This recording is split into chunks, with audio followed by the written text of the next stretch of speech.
Bienvenue dans le parcours audio de la pensée du jour du Top Chrétien.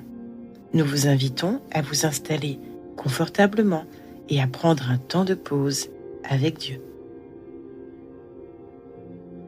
Refusez la défaite de Bob Gass. Vous êtes déjà purs à cause de la parole que je vous ai dite. Jean 15, verset 3. La parole de Dieu est comme une ordonnance du médecin. Nul besoin de comprendre le fonctionnement d'un médicament, il suffit de le prendre. Quand on se nourrit régulièrement de la Bible, quelque chose d'étonnant se produit. La tentation perd peu à peu son pouvoir, au profit d'un sentiment de victoire. Chaque fois qu'un passage biblique devient clair, le désir pour la parole augmente.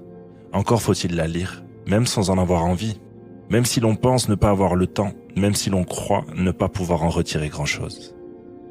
La Bible dit: comme la pluie et la neige descendent des cieux et n'y retournent pas sans avoir arrosé, fécondé la terre et fait germer les plantes, sans avoir donné de la semence au semeur et du pain à celui qui mange, ainsi en est-il de ma parole.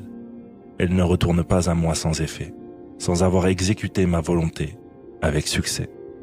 Ésaïe 55, versets 10 à 11. Je n'ai pas besoin d'éprouver certaines sensations pour savoir que la parole agit en moi. En effet, la lecture de la Bible me protège du péché, tandis que le péché m'empêche de la lire. Le psalmiste a écrit: « Je serre ta promesse dans mon cœur, afin de ne pas pécher contre toi. » Psaume 119, verset 11. Et Jésus a dit: « Vous êtes déjà purs à cause de la parole que je vous ai dite. » Êtes-vous lassé de vivre dans la défaite? Alors il convient d'immerger chaque jour votre esprit dans la parole de Dieu. Laissez-la couler sur vous, jusqu'à ce que vous soyez débarrassés des traces du péché et de la chair.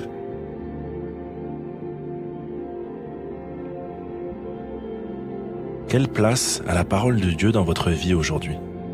Prenez le temps d'écouter ce que Dieu veut vous dire à ce sujet.